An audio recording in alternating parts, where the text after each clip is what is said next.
Welcome back to Tarot by the Bay. I'm David. Okay, get ready. Strap in. The Republicans are going to have a bunch of votes on Tuesday to whittle down their candidate pool from 8 candidates to 1 candidate who has the majority. And then we see if they bring that candidate to the floor for a vote. Hopefully, they have another vote to find out how close that candidate is to having the 217 required votes from solely Republicans in order to be named the next Speaker of the House. Now, I did a reading on Tom Emmer, and we'll see how that goes. I got the feeling that he's the leading candidate, and apparently he just gave Trump a call to say, "Hey, buddy, how's it going?" But apparently he's also not the only one. Matt Gaetz and some other congressmen, I think his last name was Bacon, were thinking that they had a good shot at having a speaker by tomorrow. And I don't know if they meant like a speaker for the whole House or just their candidate. Because, words are hard. Okay, so what's the energy around this election tomorrow? Will the Republicans come to their consensus candidate? Okay. Yeah, they will. Emotions will be strong. And, again, with Knight of Cups being the false friend, this candidate's going to have some challenges. He's going to be a friend to some and a false friend to others. So think of it as like, the MAGA crowd don't trust him.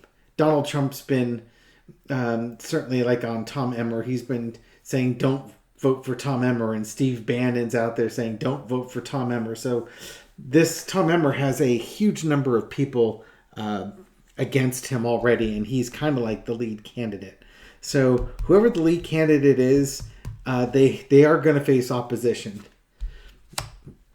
If they can overcome that opposition, they'll be victorious. And I think victorious over in the entire House, not just, it could be victorious within the House, right? Because we haven't gotten to the whole House yet. But, if you're super victorious, you can get the 217 votes you need.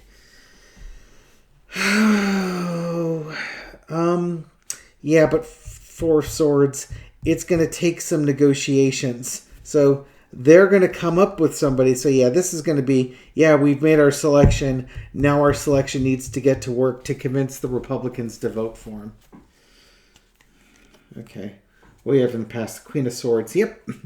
The Republican caucus has been quite quite sharp. Steve Scalise got picked, and he didn't even go to the floor for a vote. He realized it wasn't there. Let's go back. McCarthy was held to account. 8 people voted no, and that's all you needed to get rid of him. It's a hard, harsh road to get to be the Speaker of the Republican Party these days. Scalise didn't even go for a vote. Jordan went 3 times and got worse each one. As a matter of fact, I believe he now owns the record for the least number of supportive votes for House Speaker. Way to go, Jim. Current situation, 6 of Pentacles. Okay, this is the negotiations going on. Again, one of the problems that a speaker has, and this was pointed out by, I believe, Bo, the 5th column, is that in the beginning of a term, say in January 2023, when they elected their speaker, the Republicans did, he could dole out committee assignments, committee chairs, vice chairs, that sort of thing. He could give a little to get what he wanted. And now that he's given away the farm, the new speaker has nothing to give to get people on board with him other than his goodwill and his promises. And, Republican promises, what they're worth, pennies. Okay, overarching is the Justice card. I think, again, what we're going to find out with this speaker, this candidate, whoever selected, is they have to evaluate, do they want this job? Is this fair? Is it balanced? Are they going to be able to do what they want to do? Or are they just going to be held hostage by a small faction of people. And what do you know? Here comes the hostage card. Yeah, here we go again. You get your 8 of Swords, just like the 8 people that voted out McCarthy. You can only give so much, but do you want to be held hostage to the extremists in your party? Out comes the Magician. That's an interesting one. That illusions, or is that manifesting? If they want to be successful, they're going to have to manifest something. That, or they're going to have to lie. Promise these folks that would hold you hostage, promise them things that you can't possibly deliver on. Oh, what a horrible thing. And if you promise things that you aren't delivering on, that's injustice as well. And you might get Queen of Swords as well. Oh, to be a Republican. You're damned if you do, and you're more damned if you don't. Okay. That's kind of telling me, and I'll do the follow-up on that one. That's kind of telling me that, yeah, they may be able to come to a candidate tomorrow, but will they have a vote this week on that same candidate? Now, I did hear that they're trying to get one of those loyalty pledges through there. Again, below the 5th column. So, yeah, the loyalty pledge that Trump wouldn't sign because loyalty's a one-way street. He's not going to pledge his loyalty to anybody else. Okay, if the Republicans assume they nominate their nominee for tomorrow, their Knight of Cups, will this person get the requisite 217 votes from the Republican Party? Notice I'm leaving the Democrats out. And be the House Speaker.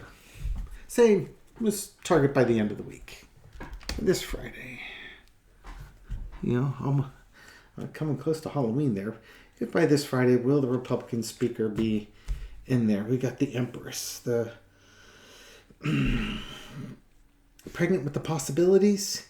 It's possible. It's possible that they've provided everything that they needed to provide, but they need to provide everything. They have to have everything go just right. King of Swords, with the reality that you can't promise everything. That's just the reality. You know what it is? Can they convince the extremists that won't support them that they can't get a better deal? This is the best way. By Friday, I think what's happening is this person's deciding if it's my way or the highway. That's kind of the vibe I'm getting. They want to do it. They think they'd be good at it. They think they'd be good for the party. But the reality is, if you don't got the votes, you don't got the votes. They're working. They're trying to negotiate things, trying to hammer things out, trying to get the deals done. That's what's happening by the end of this week.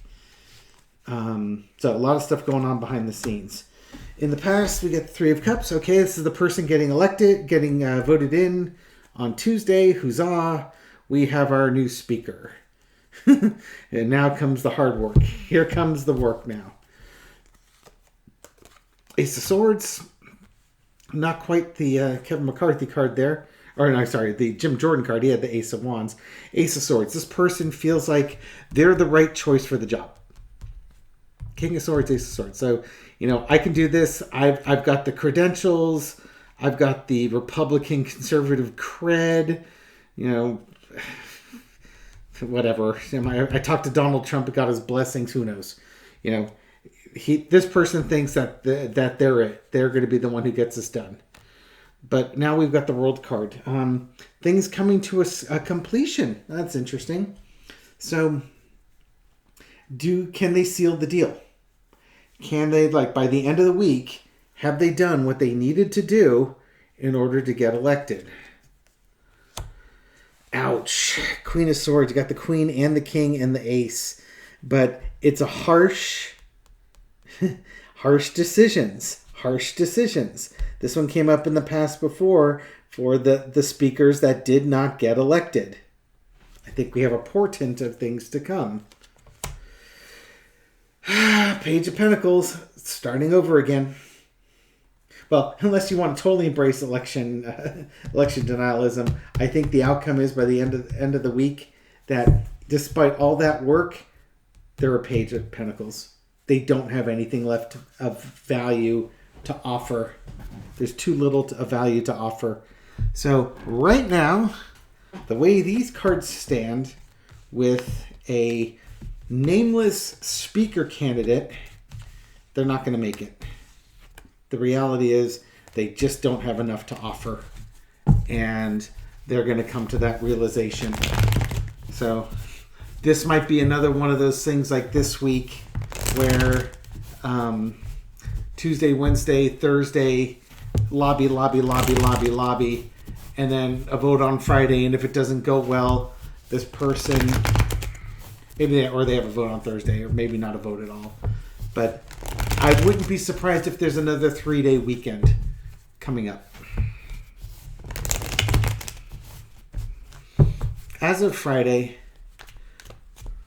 how does the speaker candidate elected on Tuesday feel? Do a little four-carder and we'll close this out. One more. All right. How does the speaker candidate feel for the GOP come Friday? They got a decision they need to make. They want to unite the party. They want to do everything right. Everything they wanted right. Everything's gone wrong. There's your King of Swords again. Planning. Okay. By Friday, this person's deciding to pull out, and the GOP now needs to go with another candidate because the one that they picked didn't work out. All right, that will not prevent me from doing all sorts of readings this week because I know you will be interested. But right now, the way the energies look, the 8 people they have in there, doesn't look like the one they do choose is going to pan out. I don't know if that means they'll start working with the Democrats next week. Right? Lord knows what it's going to take for the GOP. And, again, one faction of that wants to see the whole government burn down anyway, so they may not have any interest in electing a candidate because the longer they go without electing a candidate, the more likely they're going to get what they want, which is a government shutdown. And then blame it on the Democrats and Biden. Because, of course, Merry Christmas. You can't afford Christmas presents because Biden, All right. Thank you for watching this video and supporting my channel. I appreciate it. I hope you found some insight in this one. Thank you for your likes and comments and shares and everything you do to feed the YouTube algorithm beast. Hi, Shirley Not. As she reminds us in all the comments. So that my video makes it out to new viewers. And to those new viewers, welcome to the channel. Again, I hope you found this reading insightful, mildly humorous, and I'll catch you on the next video. Take care.